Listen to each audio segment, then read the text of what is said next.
There's a date coming up that most people don't even know exists, and missing it won't cancel your benefits, but it could delay money that's already supposed to be yours. Money you've earned. Money you're counting on. I'm talking about November 19th, and what happens after that date reveals something about how this system actually works that'll probably make you shake your head. So stay with me, because what I'm about to share in the final part is something nobody talks about, but everybody living on Social Security absolutely needs to know. I'm Tony, and for years I've been helping people like you cut through the noise and understand what's really happening with your benefits. I work directly with official Social Security Administration reports, Congressional Budget Office data, and Treasury updates, not rumors, not Facebook posts, real information from the source. Because when it comes to your financial security, you deserve the truth, clearly explained so you can make the best decisions for yourself and your family. Right now, as I'm recording this, the Social Security Administration has already locked in the numbers for 2026. The 2.8% cost of living adjustment is official. That means nearly 71 million people are going to see bigger checks starting in January. For the average retiree, that works out to roughly $56 more per month. Now, I know that's not life-changing money, but in this economy, $56 can be the difference between stretching groceries another week or coming up short. It can mean keeping the heat on a little longer or skipping medications because you have to choose. Here's the thing most people miss though. That increase only shows up on time if your information matches what's in the system. And I mean exactly matches right down to the last digit of your bank account number. See, every fall, the SSA runs what they call a verification sweep. They're processing updates for over 71 million accounts, cross-checking addresses, direct deposit details, even your earnings history from your working years. When something doesn't line up, maybe you moved and forgot to update your address, maybe you opened a new checking account and didn't tell them, your file gets flagged. It doesn't go through automatically anymore. It goes into manual review. And that's where delays start piling up. I've talked to people who were supposed to get their January payment on the 3rd and didn't see it until the end of the month because of one outdated piece of information sitting in their profile. Imagine that. Imagine planning your bills around that January check, and it just doesn't come. The rent's due. The electric bill needs paying, and you're left wondering what went wrong. To receive your COLA notice online instead of waiting for it in the mail, you need to create or sign into your My Social Security account and opt in by November 19th, 2025. That's the cutoff. After that date, the system starts processing everything for the January rollout. And if your account isn't verified, you're getting bumped to the back of the line.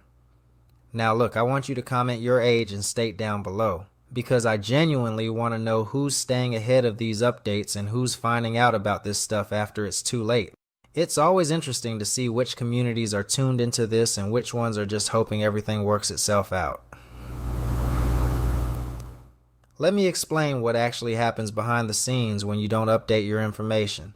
Once the SSA confirms the COLA percentage, their computers start running batch updates. They process accounts in groups based on the last 2 digits of your Social Security number. So if your number ends in certain digits, your update might not even start processing until mid-January. But here's the catch. If your information isn't already verified before the batches begin, the system can't apply your increase automatically. Instead, it flags your file for what they call manual verification, which sounds official but really just means someone has to physically look at your account and figure out why the data doesn't match.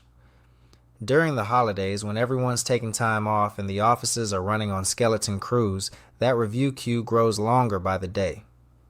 I've seen cases where people had their payment delayed not because they did anything wrong, but because they hadn't logged into their account in over a year and the system partially locked it for security reasons. Most folks never turn on account alerts, so they don't even know there's a problem until their check doesn't show up. And here's something that's going to make you rethink how you handle this going forward. When your account gets flagged for review, you don't just lose a few days. You can lose weeks. And during that time, you're still getting your old payment amount. The system doesn't apply the 2.8% raise until your file clears verification. Eventually, yes, they'll pay you the difference. But I've talked to people who didn't get that back pay until March, and when you're living on a fixed income, waiting 3 months for money that should have been there from day one isn't just inconvenient, it's a real financial hit. Let me tell you about someone I know personally. My own mother went through this 2 years ago. She's been getting Social Security for 8 years, never had a single problem. Then one year she switched banks because her local branch closed down. Perfectly normal thing to do, but she forgot to update it in her Social Security profile. When the COLA update hit and the system tried to send her new benefit amount to that old account, the payment bounced back. Her file got flagged immediately. And then she started getting notices in the mail saying there had been an overpayment issue, even though she never received a cent. Untangling that mess took phone calls, paperwork, and a trip to the local office. It delayed her next payment by almost a month. And I watched her stress over bills she couldn't pay on time, all because of one simple thing she forgot to update. That experience changed how I look at this system. It's not designed to hurt people. But it's not designed to catch your mistakes either. It just processes what's in front of it. And when the information doesn't match, it stops cold. I'm here every single week breaking this down for you, so you're never left in the dark. I know how confusing this system can be. I know how frustrating it feels when you get a letter full of jargon and fine print and you're not sure what it even means. That's why I do this, to make sure you have someone you can trust. Someone who speaks plainly, someone who's looking out for you. If that's valuable to you, hit that subscribe button and turn on notifications, because things are changing fast and I don't want you to miss anything. Now let's talk about what happens when your bank information doesn't match. Say you closed an old account and opened a new one this year, a perfectly normal thing to do, but you never updated it in your Social Security profile. When the COLA update hits and the system tries to send your new benefit amount to that old account, the payment bounces back. Your file gets flagged immediately, and then you start getting notices in the mail saying there's been an overpayment issue, even though you never received a cent. It's a domino effect that starts with something as simple as forgetting to log in and click save. Here's another piece most people don't realize. The SSA doesn't just check your direct deposit info. They also verify your earnings record from your last working years. If there's a discrepancy there, say a year where your income wasn't reported correctly or a job that didn't show up in the system, that can affect how they calculate your benefit increases going forward.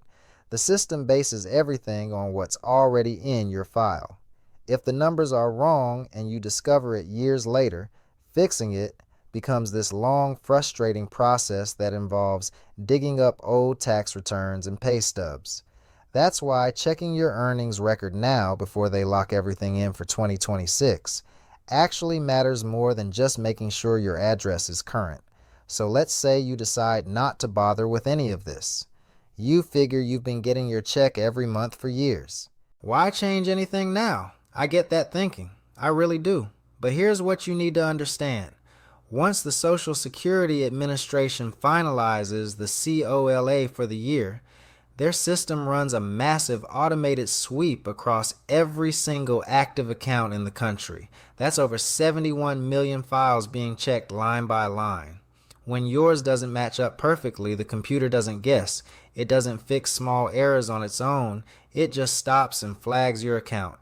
And once you're in that verification pile, you're waiting for a human being to review your file. And during the busiest time of year, when everyone's scrambling to get their own updates done, that wait stretches longer than it should. What's wild to me is that this isn't punishment. You didn't break any rules. It's just how slow government systems move when they have to double check something manually. I've talked to people who should have gotten their January payment on the 3rd and didn't see it until January 28th.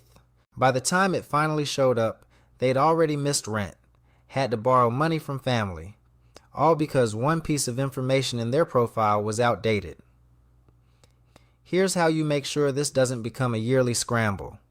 how you lock your information down once and for all so you never miss another increase or get caught in some endless manual review loop.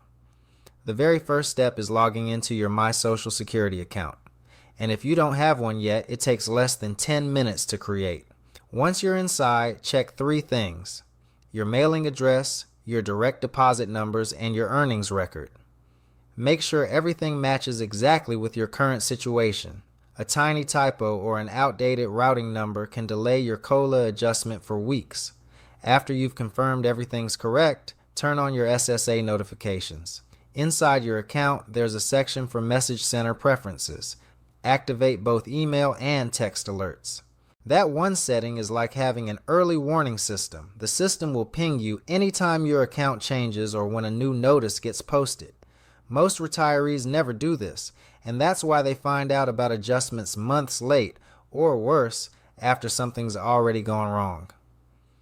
Next, download your benefit verification letter. It's an official snapshot of your income and benefit details, and it's surprisingly useful. Landlords, lenders, even doctors' offices sometimes ask for it. Keeping a copy, either digital or printed, saves you from hunting it down later when you actually need it. And while you're in your account, check your payment history. That page quietly tells you if anything's been delayed, adjusted, or held back. One glance there every few months is enough to catch mistakes before they hit your wallet. Now let's talk about the bigger picture for a second. That 2.8% COLA for 2026 is the official number, and yes, it's better than nothing. But when you actually sit down and look at what retirees are spending money on versus what that increase covers, the math doesn't really line up. The formula they use is based on spending habits of people who are still working, not retirees. And retirees spend very differently. They're spending more on health care, prescriptions, things that rise in price faster than the general inflation rate. While the official increase is 2.8%, many economists are saying seniors will actually face closer to a 4% rise in their living costs next year. Medicare premiums are expected to climb again. Food prices, especially fresh produce and protein, are still edging higher. Even with your benefit technically going up, it might not stretch any further than it did this year. That's why making sure you're getting the full amount you're owed, down to the penny, matters more now than it did a decade ago. And here's something even more under the radar. The Social Security Trust Fund projection just shifted. The latest estimate moved the depletion date up to 2034. Now that doesn't mean benefits vanish overnight, but if nothing changes by then, the program will only be able to pay about 81% of scheduled benefits. At some point, something will have to give, but none of that helps you right now. What does help is making sure your own records are spotless.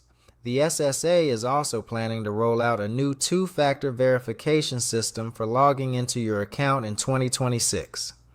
It's meant for security, which sounds great in theory. But for retirees who aren't as tech savvy or who don't use their phone for everything, it could become a serious barrier. When it rolls out fully, you'll need either a verified phone number or email address to log in. If your contact info on file is old or incorrect, you could get locked out right when you need to check your next adjustment. So don't wait. Confirm both now. That one simple action makes sure you're already cleared for the new security system before it arrives. When you take all of this together, verifying your info, turning on alerts, downloading your proof letters, checking payment history, what you're really doing is building a small safety net around your benefits. You're making sure no typo, no delay, no system update can quietly eat away at what you've earned over decades of work. This isn't about paranoia. It's about control. It's about keeping your money where it belongs, with you. Look, I know this stuff isn't exciting. Logging into a government website and double-checking account numbers isn't anyone's idea of a good time. But the people who do it, the ones who spend those few minutes every year making sure everything's current, they're the ones who never get blindsided when the system changes or when a new policy rolls out. What would it mean to finally have peace of mind? To know that when January comes, your check is going to be there on time with the full increase you're owed? to not have to worry about delays or errors or getting stuck in some review process during the holidays when nobody's working. That peace of mind is worth 10 minutes of your time right now. We've built something together here. A community of people who look out for each other, who share information, who refuse to be left behind by a system that wasn't designed with us in mind. And that matters more than any policy or percentage. Because at the end of the day, we prioritize each other. And that's how we get through whatever comes next.